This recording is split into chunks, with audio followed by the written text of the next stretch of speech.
Ibinasura ng pre-trial chamber ng International Criminal Court o ICC ang pagkwestiyon ng kampo ni dating Pangulong Rodrigo Duterte sa jurisdiksyon ng korte. Sa argumento ng kampo ni Duterte na hindi sakop ng ICC ang Pilipinas dahil kumalas ito sa Rome Statute noong 2019, ipinunto ng pre-trial chamber na November 1, 2011, sumali ang Pilipinas sa ICC at February 8, 2018, nagsimulang mag-imbestiga ang ICC prosecutor.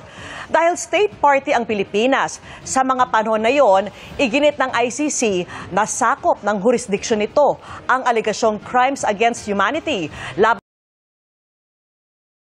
laban kay Duterte na nangyari sa mga panahong yon.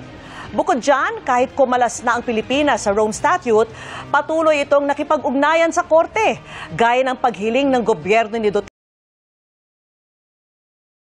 na ipagpaliban ang investigasyon noong November 2021 at pakikipag-ugnayan ng kasalukuyang administrasyon kaugnay ng pag-aresto kay Duterte nitong Marso.